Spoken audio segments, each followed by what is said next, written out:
जय माता दी, जय श्री राम। नमस्कार दोस्तों, शिव ज्योतिष कार्यालय में आप सभी का बहुत बहुत स्वागत है एक बार फिर।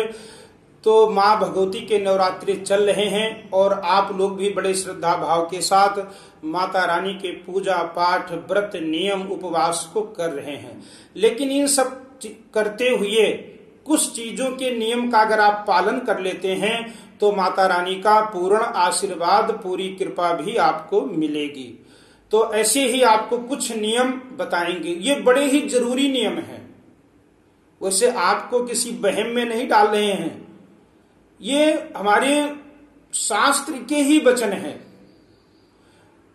तो अगर आप इन नियमों का पालन करते हैं, जैसे हमने पिछला वीडियो बनाया और आपको बताया हमने कि ज्योत के ऊपर जो अखंड ज्योति जलती है उसके ऊपर हाथ नहीं घुमाना चाहिए। तो कई लोगों का फोन आया कि पंडित जी जो आरती होती है तो उस ज्योत का कैसे मत्था टेका जाए। तो आरती का बहुत बड़ी महिमा है।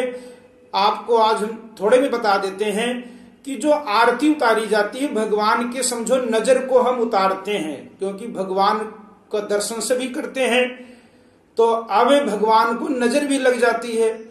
तो वो हम सुबह और शाम जो आरती उतारते हैं भगवान की, तो ये भावना होती है भक्तों की कि हम उस भगवान के जो नजर लगी हुई थी, आरती उतारी गई है, उसको हम सभी बांट लें आपस में। तो वो तो ज्योत का आप ऊपर से हाथ घुमा सकते हैं, नमस्कार कर सकते हैं। लेकिन जो अखंड ज्योति, चाहे आप घर में जला रखे हैं, चाहे आप किसी जागरण में गए हैं, चाहे मंदिर में अखंड ज्योति जल रही है, लेकिन उस अखंड ज्योति के ऊपर हाथ नहीं घुमाना चाहिए। हाँ, जो आरती हो रही है, आरती होने के बाद आप उस ज्योति के ऊपर से हाथ घुमा सकते हैं। तो कई लोगों का फोन आया तो हमने कहा ये आपका शंका दूर कर दें। तो आरती के जो ज्योति है उसके ऊपर से आप हाथ घुमा सकते हैं, लेकिन अखंड ज्योति के ऊपर हाथ नहीं घुमाना चाहिए। तो आज हम कुछ नियम के ऊपर चर्चा करेंगे इस वीडियो के माध्यम से। तो आप भी इन नियमों का पालन करना और ज्यादा से ज्यादा इस वीडियो को शेयर करना कि लोगों को भी जानकारी मिले। वैसे तो आप सभी बहुत समझदार हैं, बड़े बुद्धिमान हैं, आप सभी नियमों का पालन करते भी हैं। लेकिन जिनको नहीं पता है उनके लिए जरूर आप ये वीडियो उन तक पहुंचाना। इसका पुण्य, इसका फल आपको भी मिलेगा। तो जो आप नवरात्रों में व्रत कर रहे हैं, तो व्रत करते समय आप नवरात्रों के बीच में सेव नहीं कराना चाहिए, कटिंग नहीं कराना चाहिए। दूसरी बात, आप नाखून नहीं काटना चाहिए व्रतों में। जो माताएं बहनें व्रत कर रही हैं, जो सिलाई कढ़ाई का काम करती हैं, वैसे हमारे शास्त्र में है कि कटिंग नहीं करना चाहिए। जैसे आप कपड़ा काटते हैं या कैंची चलाते हैं या सुई से कोई सिलाई करते हैं, तो व्रत करने वालों को इन नियमों का पालन जरूर करना चाहिए। और उसके बाद में आप अगर अपने घर में अखंड ज्योति जला रखे हैं तो आपको घर में लोक नहीं लगाना चाहिए। कोई ना कोई, क्योंकि माँ भगवती आपके घर में मेहमान के रूप में आए हुए हैं। वैसे भी मान लीजिए आपके घर में कोई मेहमान आया है और मेहमान घर में है और आप घर से बाहर चले जाएं, तो फिर जो आपके घर में अतिथि आया हुआ है, मेहमान आया हुआ है, वो क्या सोचेगा कि हमारी तो इन्होंने सेवा किया नहीं, जैसे मैं इनके घर पे पहुंचा और ये घर छोड़कर बाहर चले गए। तो इस कारण से माँ भगवती को आपने बुलाया है, मेहमान है आपके घर में, तो कोई ना कोई आप अपने घर में जरूर रहें। घर को लोक ना करें, ताला ना लगाएं। ये रहा तीसरा नियम। अब चौथा नियम, जैसे आप पाठ कर रहे हैं, हाँ आप किसी मंदिर में गए हैं या किसी के घर में बुलाने पर गए हैं, तो वहां पर आप सारे नियमों का पालन नहीं कर सकते हैं। लेकिन अगर आप अपने घर में पाठ कर रहे हैं या माला से जाप कर रहे हैं, तो माला से जाप कर रहे हैं, अगर आपको कोई आवाज लगा रहा है तो आप बीच में ना बोलें। अगर जरूरी हो, बोलना जरूरी पड़ जाए, तो फिर क्या करें, दाहिने हाथ में तो आपके माला होगा। तो अगर आप बोलते हैं तो बोलने के बाद आप बाएं हाथ से अपना दाहिना कान पकड़ करके और माता रानी से क्षमा मांगे कि मां भगवती हमें मजबूरी बस बोलना पड़ा। अगर आप पाठ कर रहे हैं तो पाठ करते समय भी ना बोलें, क्योंकि आपका ध्यान माता रानी में है। तो पाठ करते समय भी सावधानी रखें कि अगर ना बोला जाए तो बहुत अच्छा है। और पाठ करने के बाद अगर आप अपने घर में पाठ कर रहे हैं तो आपको मैंने पहले बताया है कि घर में पाठ करते हुए सभी नियमों का पालन हो सकता है।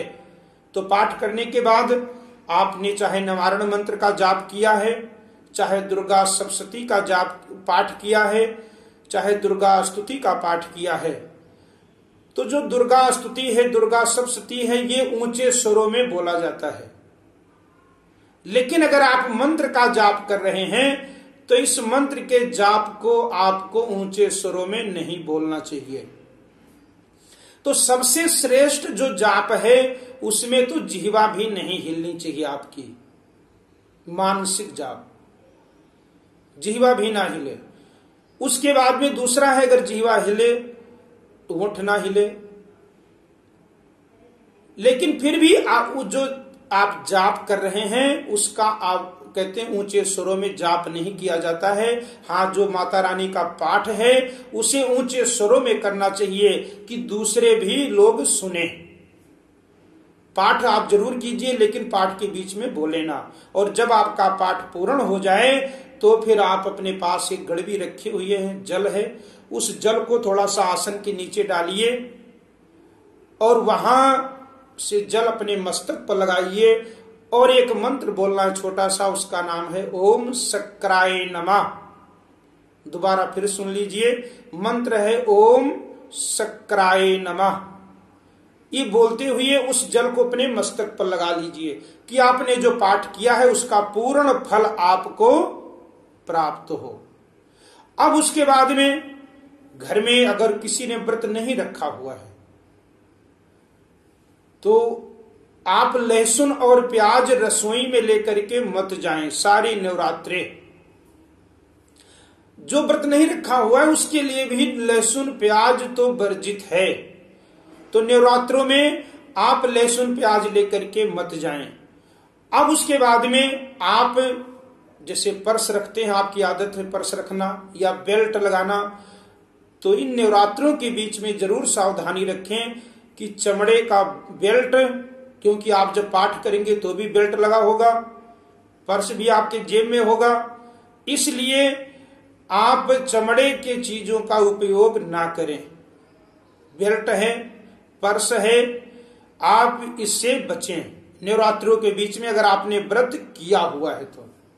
अब उसके बाद में अगला नियम, वैसे तो देवी भागवत के अनुसार, विष्णु पुराण के अनुसार जो व्रत करने वाले हैं, चाहे एकादशी का व्रत है, चाहे सोमवार का है, चाहे नवरात्रि का है, तो व्रत करते समय दिन के समय आपको शयन नहीं करना चाहिए। अगर आप लेट भी जाएं तो सोना नहीं चाहिए।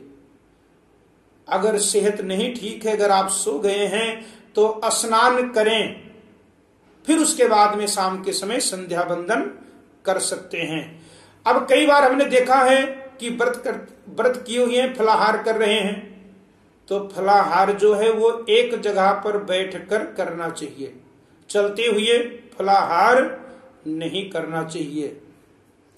तो आप इन नियमों का पालन जरूर कीजिए। हाँ, एक चीज आपको और बता दें, कई लोगों का फोन आया है, पंडित जी हमने जो खेतरी बीजा हुआ है, हाँ बिल्कुल, वो खेतरी जो आपने बीजा हुआ है तो उसमें आप जल का छींटा या देख लें, आवश्यकता के अनुसार आप जल उसमें डालें, छींटा लगाएं, क्योंकि वो मां भगवती का रूप है। तो खेतरी को आप भी सुबह जब आप मंदिर में साफ सफाई करते हैं, धूप बत्ती करने से पहले भगवान की मूर्ति को आप जब स्नान कराते हैं या जल का छींटा देते हैं तो खेतरी में भी जल का छींटा देना चाहिए और नमस्कार करें, पाठ करें। माता रानी आप सभी की मनोकामना को पूर्ण करें और इन नियमों का पालन करते हुए अगर आप व्रत करते हैं, पाठ करते हैं, तो इसका पूर्ण फल भी आपको प्राप्त होगा।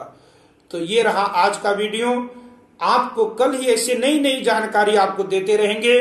तो अगर आप हमारे चैनल पर नए हैं तो हमारे चैनल को आप सब्सक्राइब कर लीजिए। आपको पसंद आए तो लाइक करना। जय श्री राम, जय माता दी।